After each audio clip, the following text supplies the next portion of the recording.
सीमा सचिन इस हद तक गिर जाएगी, यकीन जानिए मुझे अंदाजा नहीं था। मुझे लग रहा था कि गालिबन ये मोहब्बत का चक्कर था।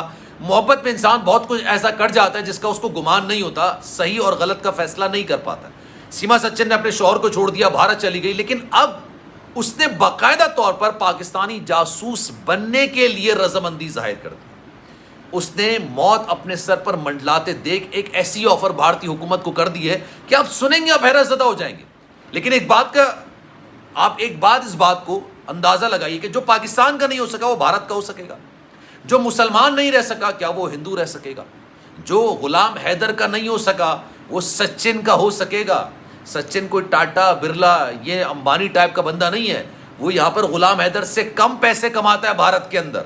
लेकिन ये ऐसी औरत है कि इसने 30 साल एक घर में गुजारे, उसको छोड़ दिया सिर्फ दूसरे घर के लिए।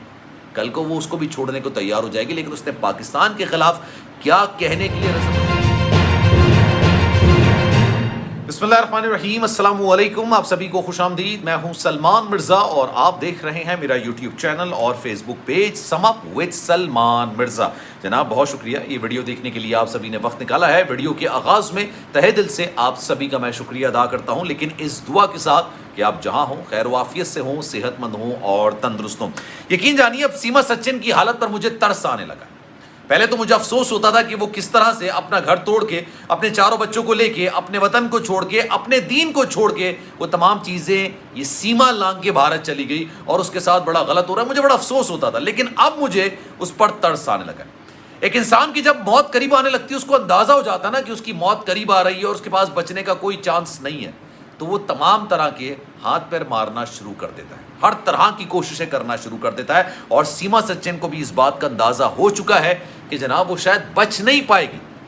मौत के साए उसके सर पर मंडला रहे हैं, इस वजह से उसने हर तरह के हाथ पैर मारने की, हर तरह की कोशिशें करना शुरू कर दी है। सीमा सचिन को बेसिकली एक ऑफर हुई है जनाब, नेगोशिएशन के तौर पर उसको एक ऑफर हुई।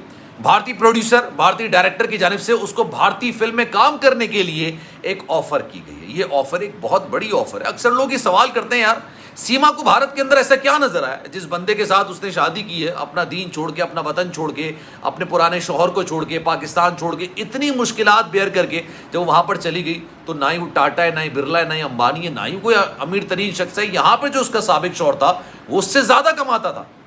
अक्सर लोगों का ये ख्याल था कि भाई वो क्यों चली गई, क्या मकसद था, क्या मकासद थे। उसका शौहर उससे प्यार करता था, 4 बच्चे थे, घर गृहस्थी थी, सब चीज़ें थी। जनाब सीमा को एक ऑफ़र की गई जो कि मैंने आपको बताई। अब सीमा ने इसके आगे आके, यकीन जानिए सीमा इस हद तक गिर जाएगी मुझे इस बात का अंदाज़ा नहीं था। ये फिल्म बनाई जाएगी, अच्छा भारत में मेरे बड़े चाहने वाले, प्यार करने वाले, वीडियोस देखने वाले, कमेंट करने वाले, अपनी मोहब्बत का इजहार करने वाले बेतहाशा लोग हैं। मैं अक्सर बॉलीवुड वीडियोस करता हूँ। मेरा भारत या भारतीय अवाम से किसी किस्म का कोई ऐसा मसला नहीं जिसकी वजह से मैं उन पर नुक्ताचीनी करूँ, नहीं ऐसी बात नहीं होती। लेकिन जहाँ जो चीज़ गलत होती है उस चीज़ को पॉइंट आउट करना मेरी जिम्मेदारी बन जाती है। अब जनाब भारत के अंदर आटे में नमक के बराबर कुछ लोग ऐसे हैं जो कि पाकिस्तान दुश्मनी और इस्लाम दुश्मनी की वजह से अपनी दुकानें चमकाते हैं। उनकी दुकानें, उनकी सियासत, उनकी ज़िंदगी इसी तरह चलती है कि वो पाकिस्तान दुश्मनी और इस्लाम दुश्मनी की बिना पर वोट लेते हैं और उसी तरीके से अपनी दुकानें चलाते हैं, अपना घर गृहस्थी चला रहे होते हैं।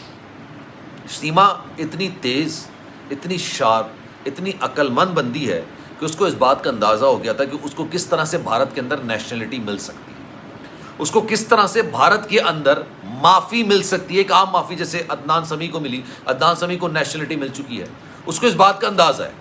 उसने अमित जानी, ये वो प्रोड्यूसर हैं अमित जानी, प्रोड्यूसर और डायरेक्टर जिन्होंने बाकायदा तौर पर एक ऑफ़र की है कि जनाब मैं अपनी फ़िल्मों में आपको कास्ट करना चाहता हूँ। अब भारत के अंदर बहुत ही कम फिल्में वो बिज़नेस कर पाती हैं जो कि पाकिस्तान के ख़िलाफ़ हो या इस्लाम दुश्मनी के ख़िलाफ़। पठान मूवी आपने देखी, पाकिस्तान के ख़िलाफ़ नहीं थी वो, उन्होंने दहशतगर्दी के ख़िलाफ़ मूवी बनाई और बड़ी शानदार मूवी हुई।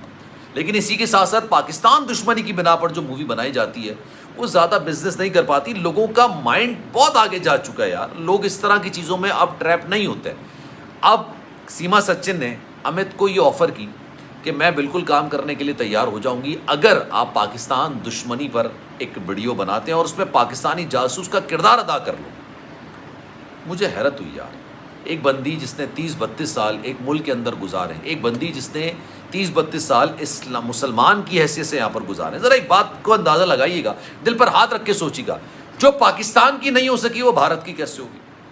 जो गुलाम हैदर की नहीं हो सकी वो सचिन की कैसे होगी? जो पाकिस्तान की नहीं हो सकी वो भारत की कैसी होगी? जो मुसलमानों की नहीं हो सकी वो हिंदुओं की कैसे होगी? एक बंदी ये बात कह रही है कि मैं तैयार हूँ पाकिस्तानी जासूस का किरदार अदा करने के लिए, आप जो फिल्म बनाना चाह रहे हैं मैं उसमें पाकिस्तानी जासूस का किरदार अदा करूंगी, और साथ साथ बड़ी दिलचस्प बात कि मैं पाकिस्तान के खिलाफ नुक्ताचीनी भी करूंगी, जो कि वो मुख्तलिफ टीवी चैनल्स में करती आई है। उसने बाकायदा तौर पर वो जो तुलसी को पानी देते हैं, छोटे छोटे बच्चों से जय श्री राम के नारे लगवा दिए, ये तमाम हरकतें कर ली ना, लेकिन ये तमाम हरकतें यकीन जानिए उसके फेवर में नहीं गई। उसको कुछ लोगों ने पाकिस्तानी भाभी का लक़ब दिया, कुछ लोगों ने पाकिस्तानी जासूस का लक़ब दिया, कुछ लोगों ने ISI एजेंट का लक़ब दिया, कुछ लोगों ने पता नहीं क्या कुछ उसको बोलना शुरू किया कि भाई ये प्लांटेड है, इसकी तो ट्रेनिंग की गई है। ये तमाम चीज़ें सीमा सचिन के काम नहीं आ सकी। अब उसने ये आखिरी पहनता चला, जिस घर के अंदर नोएडा के अंदर उसको मुंतकिल किया गया ना, बड़ा छोटा सा घर, उसमें उसने एक पर्चा लगा के बाहर लगा दिया कि खुदा के लिए हमारे पास खाने पीने के लिए अशिया नहीं है, हमें तंग ना किया जाए, सचिन को तंग ना किया जाए। उसकी वजह यह है कि जहाँ वो लोग काम मांगने जाते हैं उनको काम नहीं मिलता है, जहाँ वो राशन लेने जाते हैं राशन नहीं मिलता है, क्योंकि एक तबका ऐसा है जिसने उसके बारे में एक माइंड सेट बना दिया कि ये पाकिस्तानी जासूस है, ये ISI एजेंट है, ये पाकिस्तान की तरफ से भारत के अंदर प्लांट की गई है। अब आप सोचिए उसका, और इसमें कोई गलत बात नहीं है, भारत की तरफ से कोई जासूस पाकिस्तान के अंदर आएगा उसके साथ भी यही सलूक किया जाएगा, क्योंकि पाकिस्तान और भारत दुश्मन देश हैं, दुश्मन ममालिक हैं। इनके अगर जासूस एक दूसरे के ममालिक में जाएंगे तो भाई उन्होंने जासूस भेजा है, हम अपनी तरफ से तमाम चीज़ें उसके खिलाफ करेंगे। अगर हमने कोई इस तरह काम किया होगा तो उनकी वो हक बजाने पे तमाम चीज़ें करने के। लेकिन एक लड़की के बारे में इस तरह की बातें क्रिएट कर दी गई हैं कि उसके पास कोई काम मिल नहीं रहा। अब अमित जानी जो हैं वो एक रहमत का फरिश्ता बन के उनके पास आए हैं, जो कि मौत के फरिश्ते को कुछ अरसे के लिए टाल सकते हैं। उन्होंने कहा कि जनाब मैं मूवी में आपको कास्ट करना चाहता हूँ। सचिन जो सीमा सचिन है उसने एक प्रस्ताव रखा, यानी ऑफ़र रखी। उन्होंने कहा कि जनाब आप बनाएं, लेकिन पाकिस्तानी अगेंस्ट बनाएं, कि शायद इसी वजह से जो भारतीय हुकाम है, भारतीय हुकूमत है, उनके दिल नरम हो जाए मेरे लिए। मैं पाकिस्तानी जासूस का किरदार अदा करने के लिए तैयार हूँ, पाकिस्तान के ख़िलाफ़ भी बात करने के लिए तैयार हूँ। अब इस हद तक सीमा सचिन आ चुकी हैं। इस बारे में आपकी राय क्या है? मैं चाहूँगा कि कमेंट सेक्शन में अपनी राय का इज़हार आप ज़रूर कीजिए। सलमान मिर्ज़ा को दीजिए इजाज़त। ज़िंदगी रही, सेहत रही और आपकी दुआएं रही तो इंशाल्लाह आपसे फिर मुलाकात होगी। जाने से पहले एक गुजारिश, अगर आपने चैनल सब्सक्राइब नहीं किया सलमान मिर्ज़ा ऑफिशियल, मेरे यूट्यूब चैनल को सब्सक्राइब ज़रूर करें, बेल आइकन ज़रूर दबाएँ। अपना बहुत ख्याल रखिए। अल्लाह हाफ़िज़।